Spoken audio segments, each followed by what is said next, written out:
James, Justin's a bit tired, eh?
Just do that.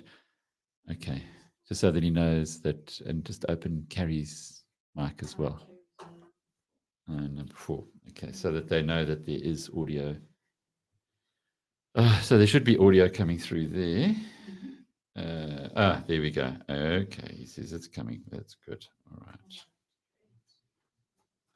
right. You say Marius. Let me just double check. I know we have spoken to him once before. Marius rates. There we go. Start voice call. Okay.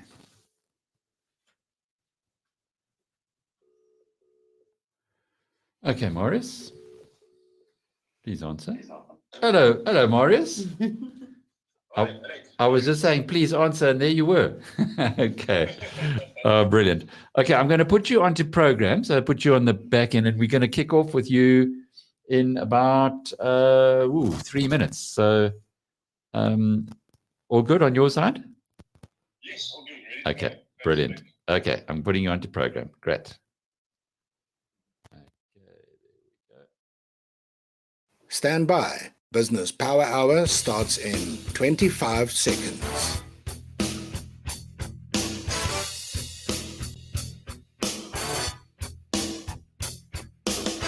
15 seconds. 10 seconds.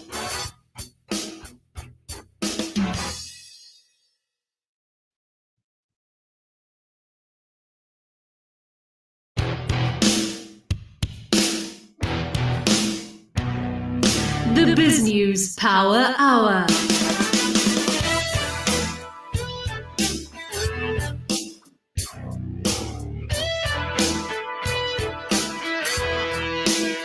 Welcome to the BizNews Power Hour, where we give you the rational perspective on business news that matters.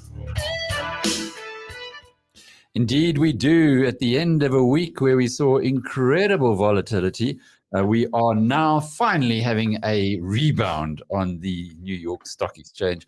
The Dow Jones Industrial Average, which was over 35,000 to start the week, is now 34,300. It got down as low as 33,500. It just gives you an idea. Here's Carrie Adams, our very own Carrie. Hello, everybody. What does that mean? That I haven't got enough money Okay, to go shopping no. for clothes tomorrow? Or what? Well, it depends what shares you own. If you're punting shares, so if you're buying futures and contracts for difference, those kind of things, no, you wouldn't. Well, you'd have less money to go shopping with tomorrow than you had at the beginning of the week, especially, in fact, if you had NASPAR shares. But because they've really taken a bit of a hiding this week. Ooh, they came out with a big announcement and the analysts hated it. Why? I thought it was a good announcement. Why? What was the announcement? The announcement was that they're going to be buying 50% roughly of NASPAR shares and turning them into process shares. Okay. So if you're a NASPAR shareholder, you will then tender your shares and they're going to give you process shares in return. But the analysts think that the ratios that they're doing it in are all wrong.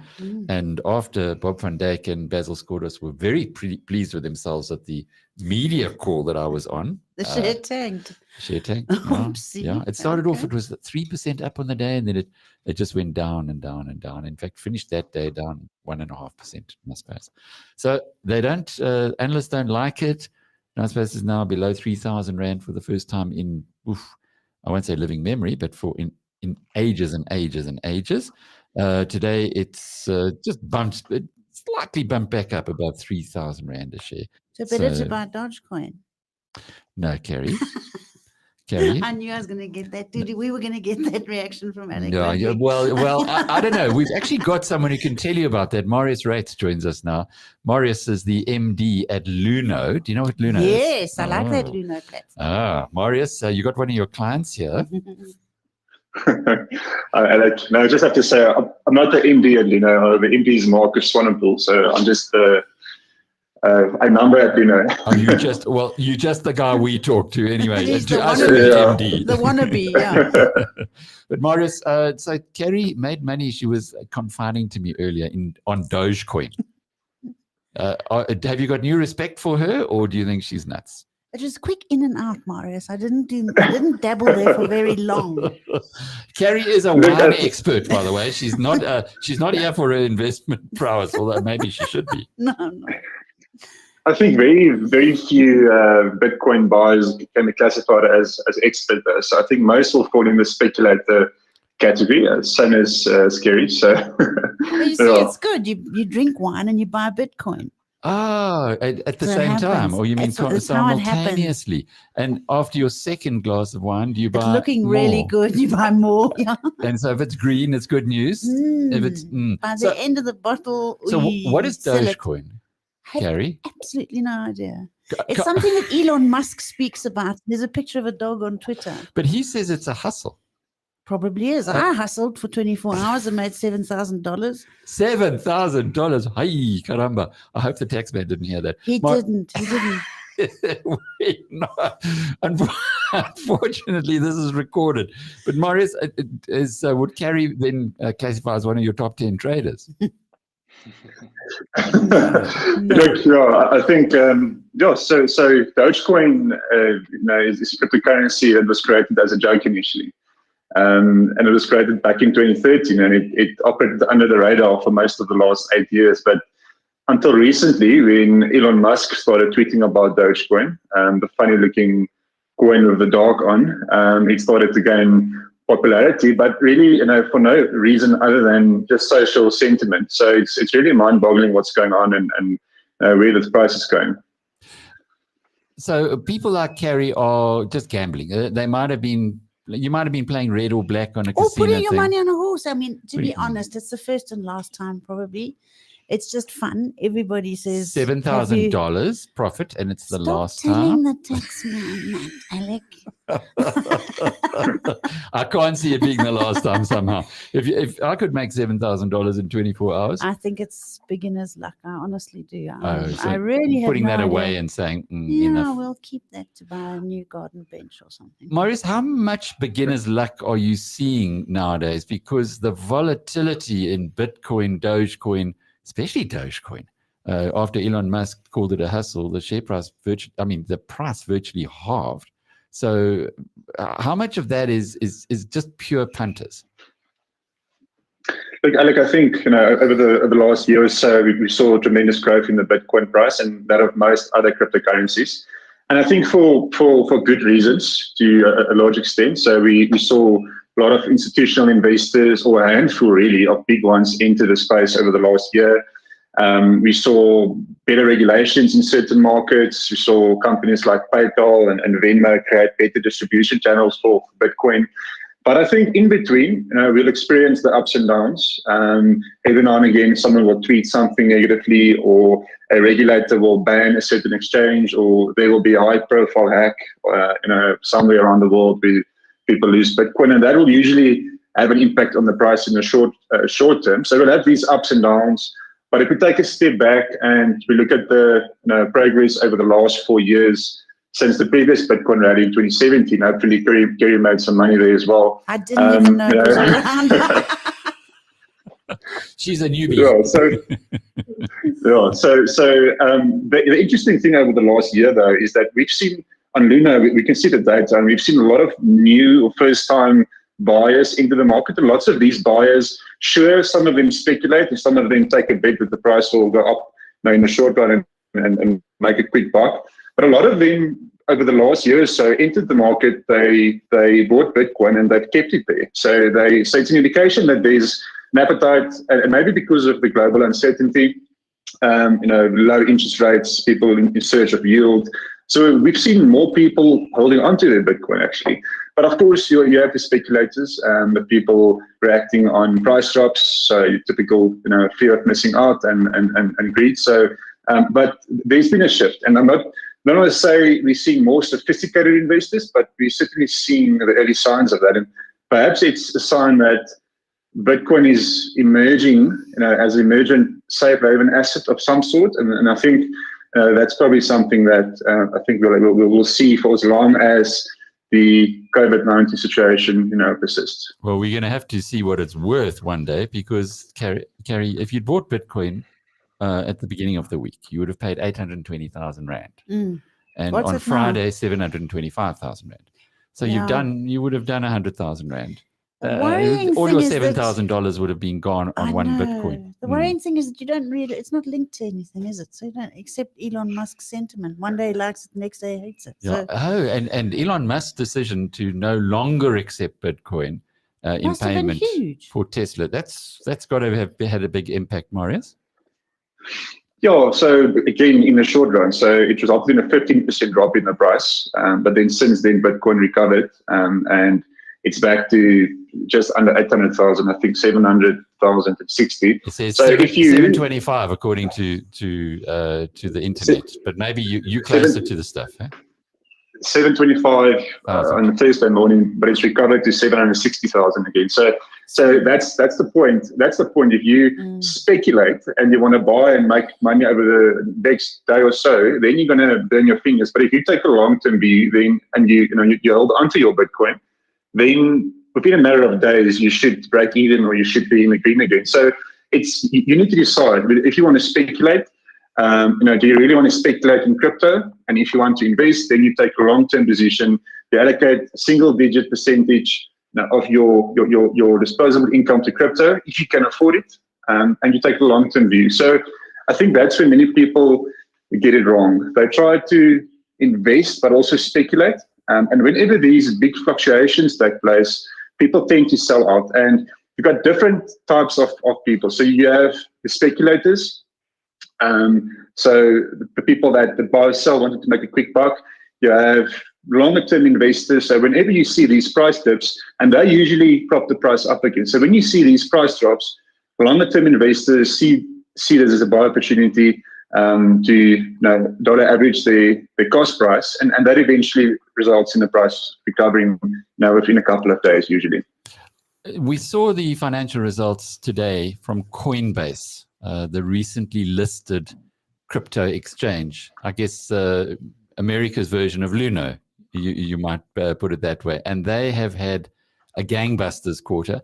Their first quarter as a listed company, they made a profit of $771 million against $32 million a year before. So just imagine that. A year ago, they thought they're doing pretty well, $32 million profit. Now it's 771. And they reckon they're going to make the same or more in the next 3 months. But what I found very interesting, Marius, is that of their trading volume of 335 billion, I mean, these numbers just boggle the mind, about 2/3 comes from institutional clients and the rest from retail. However, the money that they only made 85 million from institutional clients and 1.5 billion from retail clients. So it looks to me like we know who's actually funding these organizations. In other words, not really the smart, people at the not casino. the clever money. It's the people at the casino. It's the turnover. Yeah. Is it similar with you, Morris? Do you have you had a similar surge in Luno? And indeed, are you making those proportions, $1.5 billion from individuals, retail clients as they call them, versus 85 million from institutions, even though institutions are much bigger? So most crypto platforms make money through brokerage. So when a customer moves from fiat dollars or rands to crypto and vice versa, and the higher volume a customer trades, the lower their fee. So what I suspect on Coinbase is that they've got different fee tiers or different products for different types of investors. So they have Coinbase Pro, which is used by institutional clients, and then they have Coinbase, which is a brokerage, simple buy and sell option without the technical graphs and all the bells and whistles that their retail customers use. For the ease of use and the risk linked to the instant buy and sell option, there is usually a higher fee charge for that. So you'll typically see in the region of 50 basis points to, let's say, 1.5% brokerage fees linked to a simple buy and sell. So retail traders or buyers use that. And I think, Luna, we're seeing the same. So we have less than 10% of our customers. We have very few institutional customers in SA. In fact, very few institutional clients operate or currently buy crypto across emerging markets at large because of lack of regulations, mainly. So it's because of different cost structures, different fee structures for different types of customers. And in SA, we have 90% of our customers retail, 10% institutional, and it's the retail customers that's driving the liquidity and the volume on the platform as well. This share, Coinbase, which is now listed a month ago in April, it started off at a price of $381. Today it's $265. So again, Carrie, if you'd bought that one, you wouldn't have made your $7,000. You'd have done Definitely couldn't have gone shopping. Done a third. No shopping on that one. Maurice, does that surprise you that it's, despite these incredible financial results that they're producing, that the share price has dipped so much?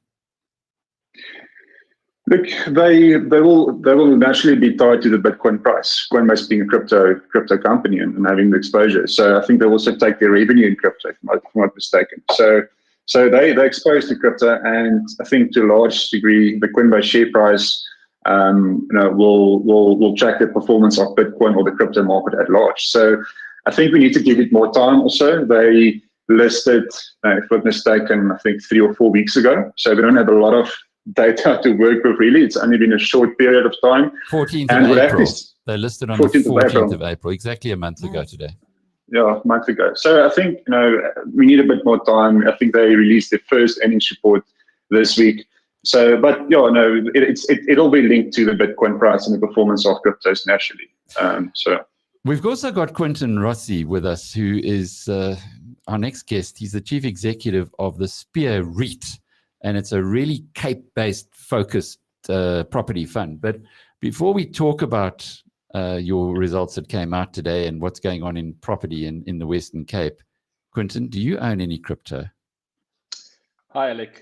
Yes, I do actually. Got a little bit of a side hustle on the Good Luna for you, platform. Quintin. On Dogecoin?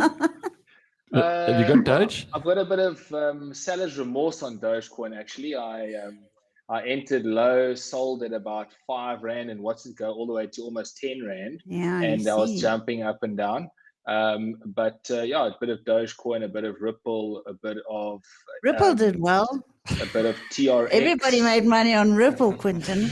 Quintin, you Yeah. and Carrie should actually swap notes. It sounds like you're in both in the speculative end of the speculative market. It's like playing Monopoly, Well, really. I was actually going to suggest to Carrie that we consider ourselves custodians of shareholders' capital, and she can send her $7,000 over to the Spear stable, and we'll. No, I'll drink $7,000 worth of Spear wine, rather, Quintin. That's what I do. Well, listen, we make a lot of wine down here in the Cape, and at least you'll also have a high quality real estate portfolio to underpin that from an earnings perspective. I know, and the Enthovens would take me to tea anytime I wanted if I did that. But this is a different Spear. This is not the Spear Is it one. not my Spear at the No. hotel? No. This is your. Do you own the Spear Hotel? They must Quintin? do. No. We're not involved in the Spear wine estate. We are the Spear that you would find on the battlefield. Oh, it's an not the one that you AR, find not in an the E. vineyards. You see, I can only think as far as wine. Sorry, Quintin. Carrie is South Africa's preeminent wine expert. So No, Carrie, she's you and I would have a lot in common. I love wine. Good boy. and the $7,000 And Dogecoin. and Dogecoin. Well, today we did declare a dividend, so you could always use that. Shopping, yeah, you see. Jeepers, now you've got Now Carrie's you've got all the attention. girls listening, Quintin. But Marius, just to close off with, do you own any property? I do. Yes. Oh, there we go. So you and No, Quintin have got kindred spirits in a way. Well, I think it's still important to have a diversified portfolio. I'm certainly not all in on crypto, so you have to make rational investment decisions. So I think property's got a long track record, and it's resulted in consistent returns over the last couple of years. So yeah. Thank you to Marius Rates from Luno for giving us that insight on cryptocurrency and the recently listed Coinbase, which came out with its first set of financial results today, which were incredible. And the share price goes down. I suppose that's just the way we have it in the market at the moment. In our virtual studio, I hope Quintin Rossi is still with us. Quintin, are you? You are. Oh, good. We can't see you anymore, but we certainly can hear you. The purpose of asking you to come on was not to swap notes with Carrie about buying a cryptocurrency, but actually to have a look at your financial results. Because given that our partner, Fine Music Radio, is we think the premier radio station in the Western Cape, people in the Western Cape can find a lot of insight, or will pick up a lot of interesting stuff from the only property listed company that focuses only in the Western Cape, and that's Spear with an EAR, rather than the wine one, which doesn't own the wine estate. Shame. Sadly, Shame. because you'd think that you have got a hospitality slug, so I wasn't that far off the mark. Yes, that's correct. Yeah, we do. We own 2 hotels in Cape Town, the 15 and Orange Hotel, where we recently concluded a fixed income lease with the Capital Hotel and Apartment Group, led by Mark Waxberger. And we also own the DoubleTree by Hilton, which is situated in Salt River, which is part of the 4-star brand of Hilton worldwide. Are you going to swap 15 on Orange then the name to Capital? No. I think how the Capital Group, and obviously I'm not speaking on their behalf, but how the Capital Group would link in, say, probably 15 on Orange by the Capital Group, similar to what they have the Pearls in Umhlanga, and obviously the future they'll have the Zimbali Coastal Resort, also part of the Capital stable. But that I leave up to them. We only own the real estate, and they are the jockeys.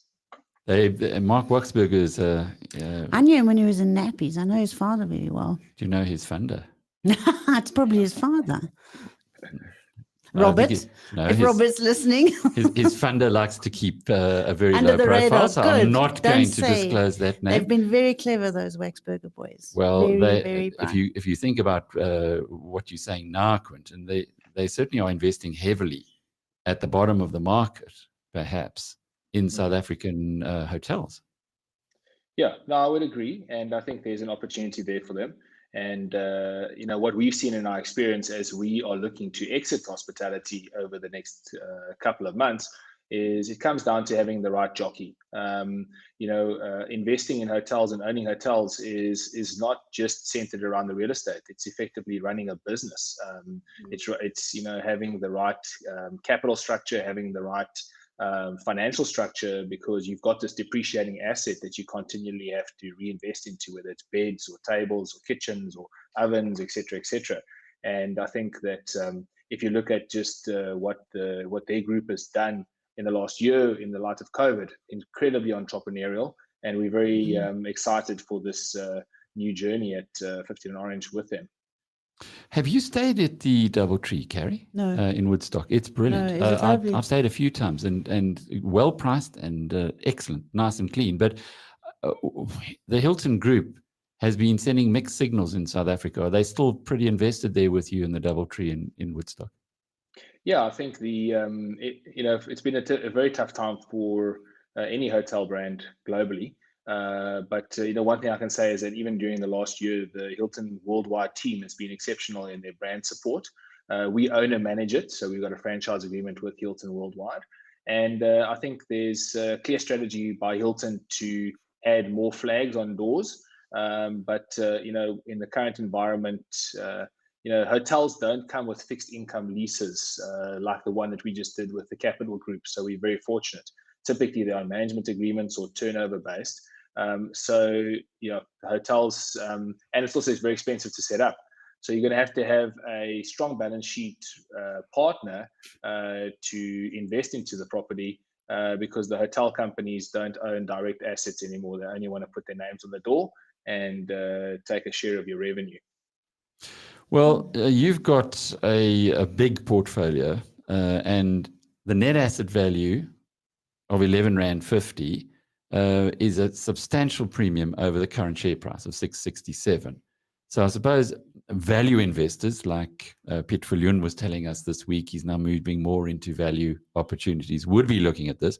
But the big question is, how hard is that R11.50? In other words, is when you value your assets, your properties, and you've got nearly 5 billion rands worth of properties that you're valuing, how solid is that given what we've seen over the past year with COVID and the decline in property values?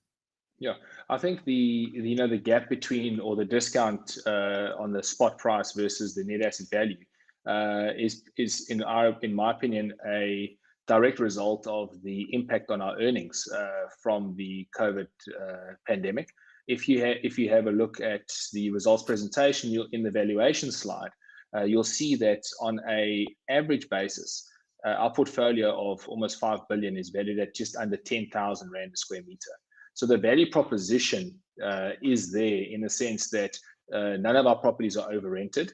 Our exit capitalization rates based upon a 5-year discounted cash flow method shows around a 9.25% exit cap rate, which actually is some of the highest exit cap rates in the sector. And for all of time. Ask him. That's very high. What is an exit cap rate? Did you know, Carrie? What is an exit cap rate? So it's effectively, you take the cash flow of the property and you obviously divide it by a specific metric to give you the capitalized value. So if you have R1 million worth of income and you cap it at 10%, it'll give you X amount of value on the property. So that's the cap rate that we talk about. But we don't value properties on a 1-year income cap, which is effectively just taking the first year's net income over a specific percentage cap rate. We actually use a 5-year discounted cash flow method with a discount rate to get to our property values. And in that process, to underscore the justification of fair value, we apply for things. We apply, for instance, void periods, vacancy periods, bad debt provisions, management fees, and other Okay. Too valuation. much detail. I know the UCT accounting department's best in the country, and the accounting students are listening to this and saying, I get that. The rest of us are saying your distribution that you sent to shareholders went down significantly by 36% this year.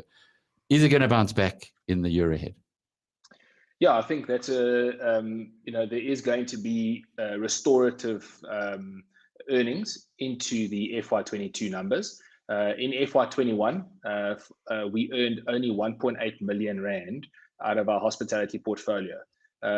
We should have earned, in our forecast, we should have earned over 32 million rand. So that's what I was going to. I was going to ask you, what was your? Yeah, was it like, were the hotels just empty? Yeah, what was your occupancy rate like during COVID? Yeah, the hotels were practically empty. If you, so for argument's sake, 15 and Orange, we had January to March effective trade because that's when lockdown set in. So that's where the 1.8 million comes from because we don't share in any of the expenses in terms of our original lease with Marriott. So we weren't exposed on the downside. But on the DoubleTree, we are exposed in the profit and the loss. So we have actually been recapitalizing that operation for more than a year now. So there was zero income from the DoubleTree. But what we did was in May 2020, we actually told the market we are fully eliminating hotel earnings out of our forecast. So we were transparent and upfront with the market and said, guys, you all know this is a problem. Globally, 99% of hotels were closed and therefore earnings were impacted. However, to give you an indication, the restorative nature of the new lease at 59 Orange will add approximately 4 cents to our distribution pot from that particular property in the second half of FY22. Okay, so to think that there's every 1 cent of distribution equates to 2 million rands worth of profit, and in FY23 with a rental on the new 15 Orange lease, which would be approximately 19.2 million, and that would add probably another 9 cents for that property contribution to the distribution pot. So all in Quintin, sorry. Yes. I want to ask you a question. Of your 5 billion rands worth of property holdings, the balance that aren't hotels, were they all rented out during the COVID period, and did you get rental on them? Yes, so we actually have on our portfolio, which consists of about 500,000 square meters, we have a 94% occupancy rate. And did they pay rent? Yes, so we collected 97.79% of our rentals that we billed, we collected in the year. So for argument's sake, yes. You've got 50% of your portfolio as offices. Are people coming back to the offices? Commercial? Of our portfolio, 54% of our portfolio is industrial. By value, sorry. I'm talking by values. So in other words, the revenue that you're getting. 50% by value is commercial, offices. What's happening to the office market in the Western Cape? So in our instance, for argument's sake, we've seen a strong return to work program being initiated. However, that has slowed down slightly with the clumsy rollout of the vaccine. And, those two things are pretty linked in their destiny, as companies cannot reasonably always expect their staff to return to work if there hasn't been some sort of a health and safety response in the form of vaccine rollout. However, what we've seen is that the bulk of our tenants are actually working 3 to 4 days in the office, 1 to 2 days remotely. And that we've actually seen consistently. And our rental collections in the office sector have been pretty consistent. What we have, however, seen in the office sector was that that's where we had the most casualties during the last year. So you'd have seen an increase in our office vacancies. But that being said, the tenants, the core tenants within the portfolio have remained. And what we did was we initiated what we would call cash flow relief to our tenants. Of our 400 tenants in our portfolio, we restructured or renegotiated almost 200 leases last year in order to ensure that there was business continuity. Because effectively, if you're a tenant in our portfolio, you're technically a shareholder in our business, and we're a shareholder in your business because our destinies are tied, in that kind of manner. So from a commercial perspective, We have seen vacancy creep, obviously, across the country and within our portfolio. But we believe that given the fact that we're so hands-on, we're already starting to see inroads into solving those vacancy challenges. How you say casualties? How many of those 400 actually went out of business because of COVID? So I would probably say that we probably lost, in terms of our office tenants, we probably lost about 6 office tenants, and they ranged in size from 50 square meters to approximately 500 square meters. And in terms of our retail tenants, we hardly lost any tenants because we only own convenience retail, and they were operating pretty much right through from level 5 onwards. And on our industrial portfolio, we lost maybe 3 tenants. And given the demand for the type of industrial that we own, those spaces that actually were filled very quickly. And our first post-COVID or lockdown deal that we did in level 4 was an industrial let. Quintin, just before you leave us, let's get back to that question that Carrie so rudely interrupted you on. Sorry, Quintin. Distribution. You paid 91 cents 2020. You paid 58 cents 2021, or 58.7. Are you likely to go back to 91 2022? So maybe in the prior year, we paid out 100% of our distribution per share. And in 2021, which is the past financial year, we paid out only 80% of our distribution pot. So now there's a differentiation between distributable income per share and distribution per share. So one just has to bear in mind that if we had paid out like for like, so 100% this year, the distribution would have been 73.38 cents. But because we felt it prudent to cut our payout ratio to 80%, obviously the distribution reflects only 80% of that 73.38. My view is, given the restorative nature of our hospitality earnings on 15 and Orange and the potential rollout of vaccines that will allow people to actually use hotels, for instance, the DoubleTree, I don't foresee a 90 cents in FY 2023. But I do see it probably closer to FY 24. But that's assuming zero growth on the rest of the portfolio. So yeah, it's very difficult to make a forecast without giving you a whole list of assumptions. But from a management team perspective, we still own 32% of this company. So we've got a lot of skin in the game. And trust me, we are some of the most focused management teams to make the numbers work. Quintin Rossi, the chief executive of the Spear REIT, a property company that is focused on the Western Cape. You're listening to the BizNews Power Hour, brought to you by the team at biznews.com. Well, as we are changing to the top of the hour to hear from our editor at large, Jackie Cameron, with the news of the day, here's Jackie with the flash briefing. South Africa wants a free 20% stake in oil and gas exploration and production ventures under a new upstream petroleum bill. This bill allows the minister to reserve petroleum blocks for black investors. A copy of the bill has been seen by Reuters. If the legislation is passed in its current form, it could mean vast sums flow into state coffers. But it could also put off investors at a time when the world is turning away from fossil fuels due to climate change. White people were given preferential treatment for evacuation in a March air rescue when Mozambique's Palma town was raided by Islamic State-linked fighters. This is the allegation by the human rights group Amnesty International. The Agence France-Presse reports that in a report compiled from interviews with 11 black survivors, Amnesty International has charged that even dogs were pulled to safety ahead of black people. Dake Advisory Group, a private company hired to help the Mozambican government fight the militants, has rejected the allegations. Rio Tinto's South African operation is facing the loss of a large block of black investors. This is a move that would leave it below the legal minimum for black ownership. Bloomberg reports that the main investors in Blue Horizon, which holds 24% of Rio-controlled titanium producer Richards Bay Minerals, have told Rio they want to be permitted to sell a stake they value at 5.5 billion rand or have it bought out by RBM. The black investors are frustrated by the suspension of dividends, partly due to disruptions caused by the coronavirus pandemic and community opposition that has stymied expansion plans. Sasol has agreed to sell a 30% stake in a natural gas pipeline running from Mozambique to South Africa, for as much as 5.1 billion rand. This is in order to pay down debt. I'm Jackie Cameron. That was your BizNews Flash Briefing. For more on those and the other big stories of the week, go to biznewsradio.com. Carrie, we call that the fastest 2 minutes in news. Do we? She reads the news well, actually. It's hard to read news. Have you ever tried? Well, what I mean about the fastest 2 minutes, it's 2 minutes and it goes so quickly I because know, it's so because we got a interesting. lot to do as well while she's talking. Do you know what the fastest 2 minutes in sport is? No. It's known as the Kentucky Derby.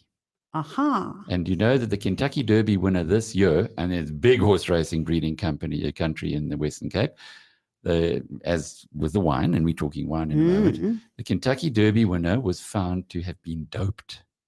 He came back with Oh a my positive dope goodness. test. Yeah, big PR issue Well, we've there. earned ourselves a reputation for doing all that kind of stuff in everything, haven't we? So why not Yeah. horse racing? I guess It's a little bit sad. very sad. BrightRock believes that with every change in life comes opportunity, and the markets aren't any different. The daily movements in the markets mean change for us all, sometimes small, sometimes big. This daily market report is made just for you by BrightRock, the first ever needs-matched life insurance that changes as your life changes. Now, usually we ask Justin to talk to us about the markets, but Justin is preparing for his big exam, his Yeah. CFA final Just is exam. under pressure. And so So you're going to do the markets I'll bring because you you up to can't give date. them to me because all I can do is shop. well, and buy Dogecoin. Top 40 today up by 0.6%. In other words, 0.2%. The industrial index was up nearly 1%. Pretty much across the board, we got green here in South Africa. The only concerns were in resources, and that was down by 0.1%. So nothing really to worry about there. Of the major moves of the individual stocks on the JSE that did well today, Massmart jumped nearly 7%. DRD Gold was 6% up, and Goldfields 4%. That's because of an improved gold price, obviously. Mr. Price, while we're talking about price, was one of the leaders. That was up by 4%. And we also saw Woolies getting a 3.33% improvement. At the other side, Transaction Capital, which rushed up on great financial results, had a bit of profit taking. That was 2% down today. Italtile 1.5% roughly lower. Tiger Brands also up strongly yesterday, came back a little, about 1% down. And then the big losers on the JSE today were Barlow World, which was almost 5% lower, and Distel Group, which was 3% lower. Naspers, after going below 3,000 Rand a share for the first time in who knows how long, finally managed to eke up a slight improvement on that and finish at 3,016 Rand. And Prosus, which is on the counter of that trade, remember, they want you to give away 50% of your Naspers shares for Prosus shares, but the institutions are fighting with the Naspers management on that and trying to get a better deal for Naspers shareholders. Prosus was slightly up. That was up by about 0.1%. Going across to the United States, it does augur well for Monday because the S&P 500 index is 1.25% stronger right now. The NASDAQ, which has been the one that took quite a lot of pain early in the week. In fact, NASDAQ went down from 13,600 to 13,000. That's a substantial decline, and it's come all the way back to 13,400. So on the week, it's lost 200 points, which is kind of neither here nor there. And that follows in the Far East this morning. The Nikkei Dow was up by 2.33%. So all round, we're finishing the week very strongly. And this market report was made just for you by BrightRock, the first ever needs-matched life insurance that changes as your life changes. Over to you, Carrie. You've got Jeremy. I've got Jeremy Borg on the line. One of my favorite people from the wine industry, actually. Jeremy, hi. Thanks for joining us on Carrie's call. Hi, Carrie. Thank you. Where are you? Are you pulled over on the side of the road? Because we got terrible feedback from your phone. I'm just about actually to arrive at my sister's house up in Chartwell. Oh, okay. Have you got earphones in your ears? No, not at all. I've just got my phone. My phone's actually here in the car. Okay. should I perhaps just try and step outside and see whether perhaps that's better? Please, If you just please, give me a Jeremy. second. Yeah, That would- and if you could take it off speakerphone, if you don't mind. You've got thousands of people listening to you, and That I'm would be sure brilliant. they're all about to switch off because we're getting zinging in our ears. Okay. Give you 2 secs. Okay, just give me. It's actually on the hands-free in the car. And Oh, I that's think even I worse. tell you what, we're going to call you back, Jeremy. We're going to call you back if you can unhands free, and we'll call you in Call a you back couple of in couple of few minutes. I'm actually stopping and getting out the car Thank right you. now, so Good I'll stuff. be able to take you in a much better environment. Good. Well, we'll wait for him to get to a much better environment in a moment. Carrie, what got you interested in buying cryptocurrencies? My son. So is he bored? He's bored. Well, not bored. He's actually interested in cryptos and probably understands them a whole lot better than I do. You know, I'm one of those sort of old, boring, long-term, lights off, under the covers, Richemont, Anglo, you know, those sort of shares that you've had for 100 million years. I would never normally go and do something like that, but it's fun, you know. And I think that's what's happening in the United States, as we saw from the results from Coinbase, Yeah. the crypto exchange. Yeah. The retail investors through COVID were sitting at home. What to bored. do? What do we do? Yeah. Do we gamble on horses or The thing is, casinos? I or honestly don't believe crypto? that many people understand crypto because, you and I have discussed this Mm, before. I mean, yeah. for goodness sake, I'm a retailer. You know, you buy a bottle, I've paid 10 Rand for it, you pay me 15 for it, you get a bottle, I get 5 Rand, we each get something. So we walk away with something in our hand. Crypto, you actually have no idea what you're buying, what you're selling, what you're trading. You have no idea what it's linked to, whether it's linked to some megalomaniac's sort of wanderings in the middle of the night. You have no idea. It's fun. It's like going to the casino. Well, I hope, Jeremy, Can you hear me? there we go. That sounds a bit better. Is that better, That Grant? sounds a million times better. Thank you, Jem. So you've just driven up from Knysna, you told me. Indeed, yes. Hmm. And you've been staying with your friends. And while you've been doing that, with your family, in fact, with your mum in Knysna, while you were doing that, I was trawling the internet to try and find a little bit more about your background, because I've known you for a very long time. But it makes mention of you growing up in Malawi. It also makes mention of you being at Falcon College, which is where I was going to send Jonathan to school, actually. So you must have been in Zim at some stage. Give us a quick précis of Jeremy Borg's beginnings. Okay, so I was actually born in Hillbrow. Hillbrow? Yeah, and I Oh my grew goodness, up. we'll forgive you that. Yeah, and as a young kid, I grew up in Flatland in Yeovil, Okay. and went to King Edward's, and then my dad got a job in Malawi when I was about 8 years of age, and that was a completely life-changing direction. And suddenly we went from Flatland to a very comfortable, rather large house in Malawi. How lucky for you. Indeed. And then off to boarding school in Zim, to Eagle first, and then to Falcon. Yes. And then I trotted off to UK and did a economics degree, and spent some time trying to be an accountant, which didn't work out. You are so not an accountant. If I could describe Jeremy to my listeners, he is that sort of gorgeous, floppy Hugh Grantish type person. I met you, I think, about 23, 24 years ago, Jem, when you were making... It is indeed. Must be. You were making wine for Charles Back at Fairview. And I was helping him on the commercial side, in actual fact. were you? I thought you were making wine. No. I was hired to be Anthony de Jager's assistant in the cellar. That's what I thought. It was about a year after Charles's dad passed away. Yes. And actually, what he didn't need an assistant winemaker. He needed a boy Friday.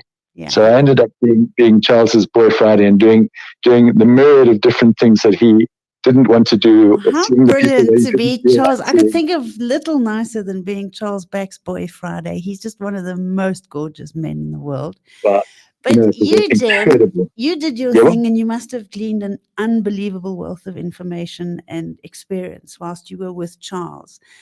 But Indeed. You and your wife started, amongst other things, I know you've been here, there, and everywhere, but we haven't got long, so I want to get to the point of Painted Wolf. Yeah.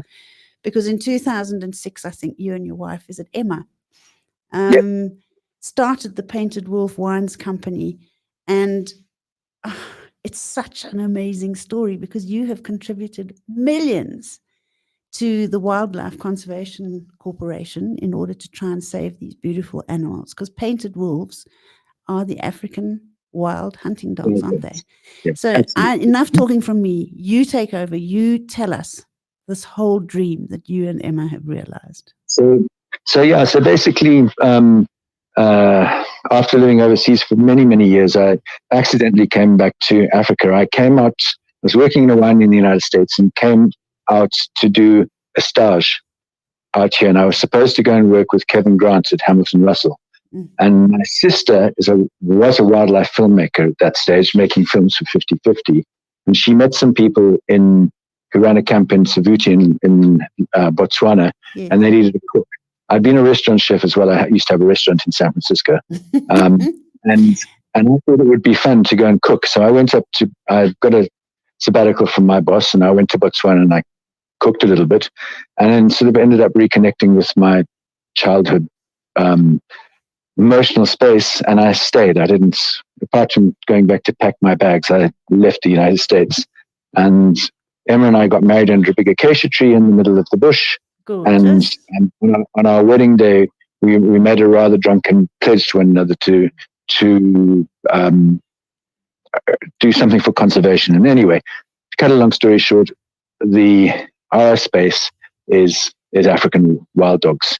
And we came to it completely by accident. It was definitely to put a fine wine ambition and African wild dogs in the same space is a slightly radical move, because they are rambunctious and somewhat smelly. Yes, and they're gorgeous though. Those puppies are edible.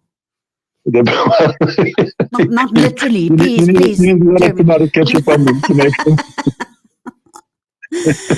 So you decided to sort of team up, and you've done that. But aside from just the wonderful romance and the realization of the romance, because it wasn't just a romantic dream that never ever came to much, it really has materialized. But in addition to that, you've started making some seriously smart wine, and that's what caught my eye about you this week. Not that I don't think of you from time to time, but you're winning awards all over the place.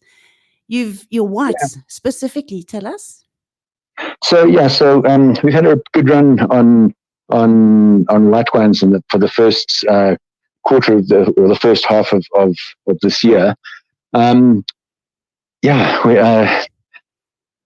A few years ago, I met a gentleman down in Stanford in Walker Bay called Nas Ter Blanche, and I was introduced to him by another winemaker that I know. And Nas, what I first was attracted to him was that he was an amateur conservationist with an interest in frogs, and he was growing Watsonia bulbs. Watsonia bulbs? And you stole his Sauvignon Blanc while he wasn't looking. So anyway, he had this rather scruffy Sauvignon Blanc vineyard, and I agreed to take the grapes. He needed somewhere to deliver his grapes to make a little bit of wine for him to sell in his tasting room. So I agreed to take the grapes on. And in exchange, I would deliver him equal value in finished bottled wine.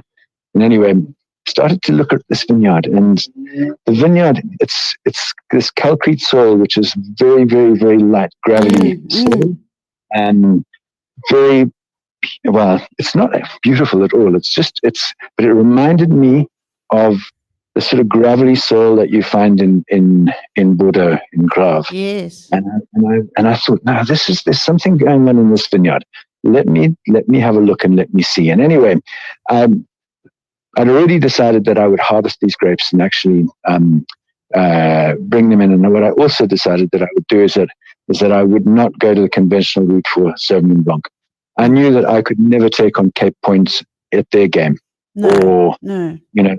When there's that very reductive, very, very pungent sort of Sauvignon Blanc. So I thought, let me make a type of wine that I'm comfortable with, which has a minimum intervention, little commercial yeast, or no commercial yeast, no enzymes, no, Yeah, nice natural ferment, all that stuff.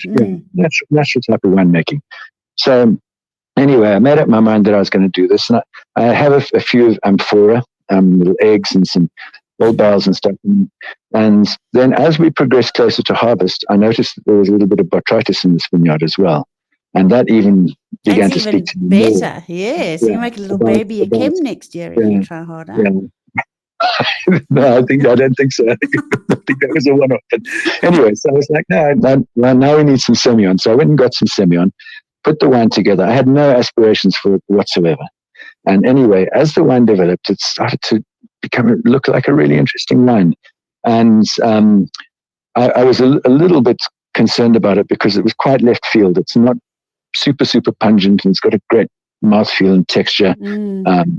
And I took it to Kevin Grant, at Araxia. Yes. And Kevin was seriously complimentary. He was like, you've got a very interesting and very fun wine here. So anyway, to cut a long story short, bottled it. It was delivered for a platter tasting, and Kathy from Sale just loved it. God. And went to the tasting. It was going to be in the 5-star tasting. It didn't quite make it, but it was newly bottled. It had been bottled for about 2 weeks. But then we put it.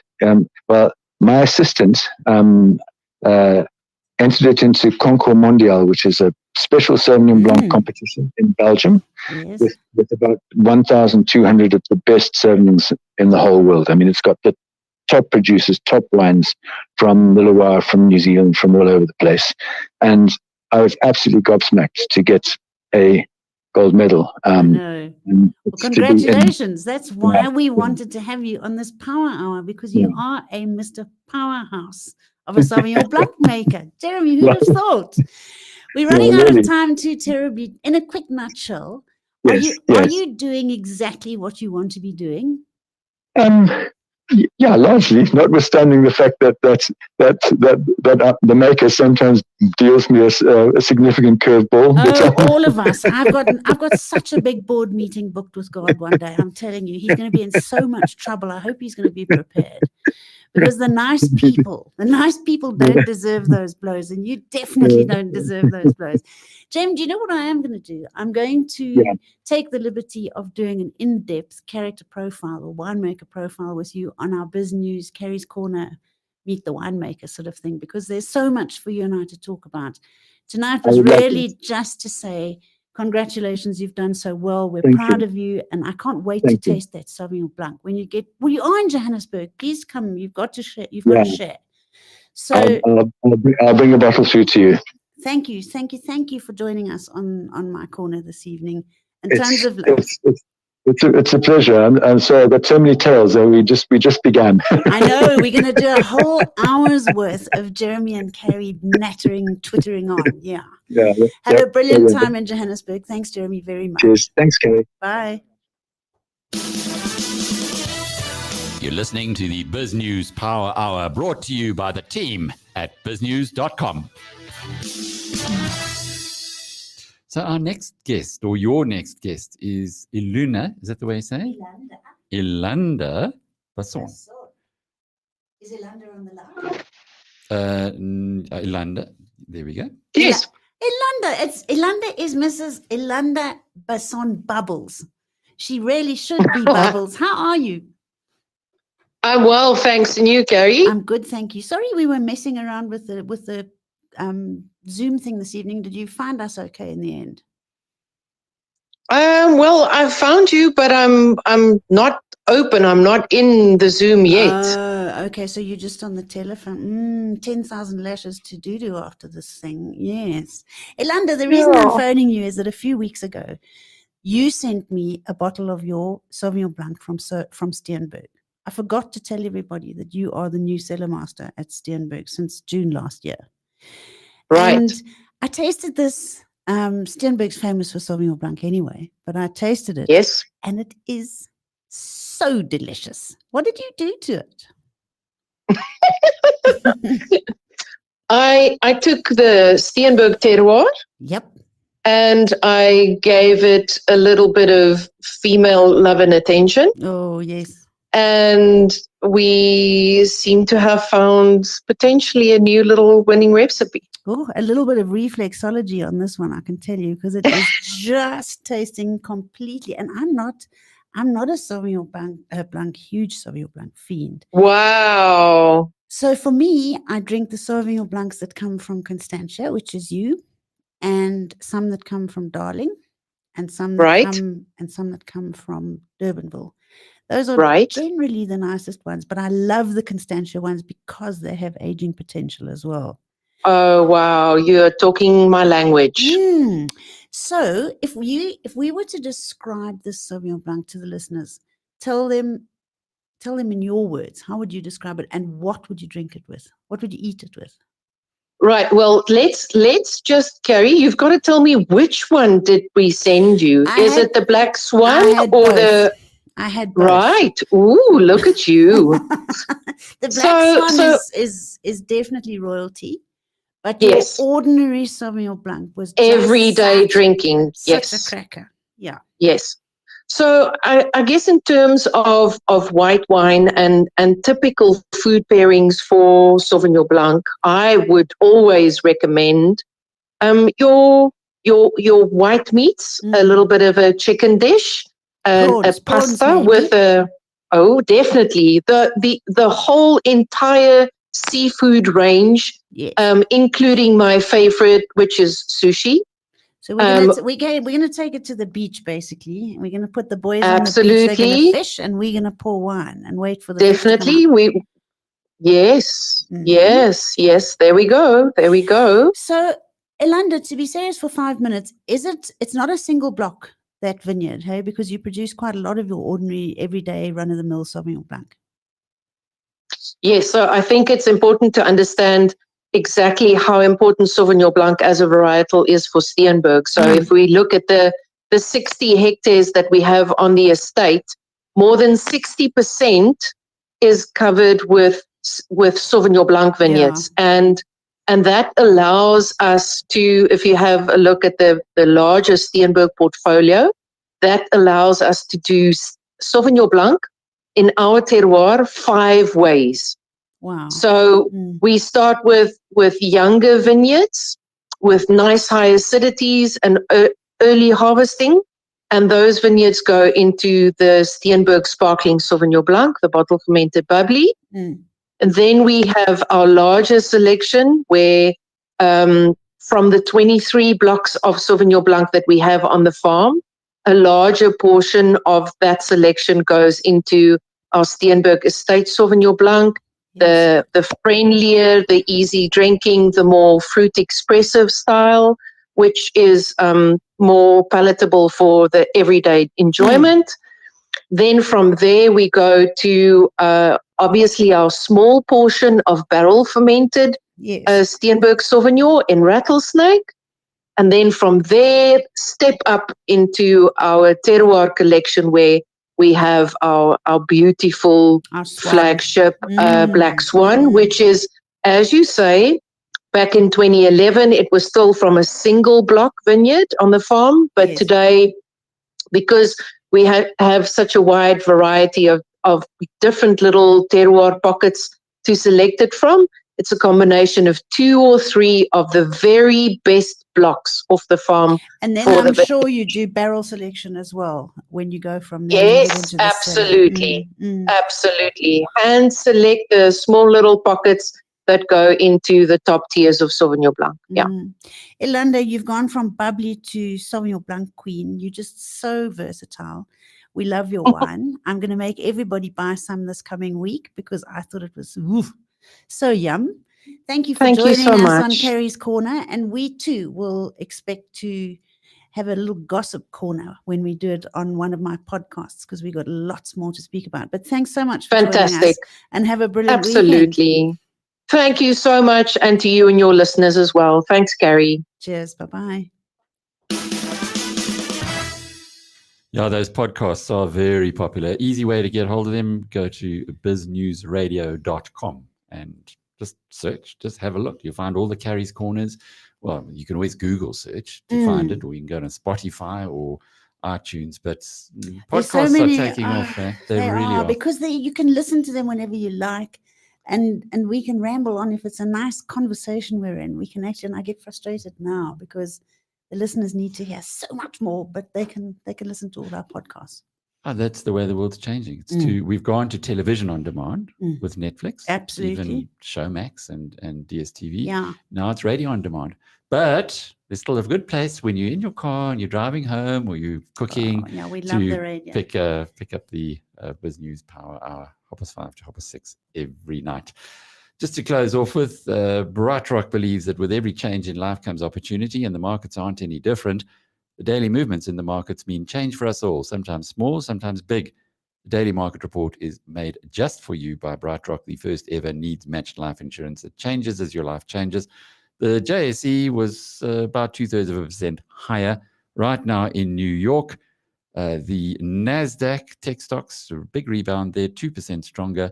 The S&P 500, which is the broadly based index, 1.33%, and even the Dow is finishing the week nicely with it just under 1% stronger. Crude oil, $68 a barrel, the Brent crude, and gold, $1,839 an ounce as we speak. And this market report was made just for you by BrightRock, the first ever needs-matched life insurance that changes as your life changes. Well, that's the Festive Friday edition of the BizNews Power Hour. We look forward to being in your company again on Monday from 5:30. See you then.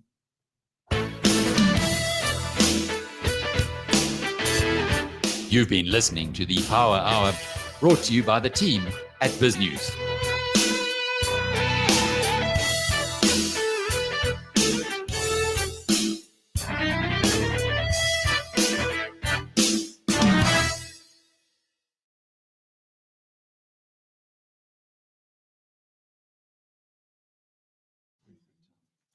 The lights went off because Stuart went. No, He's still there in the dark. You did it good. Stu? Why are you sitting in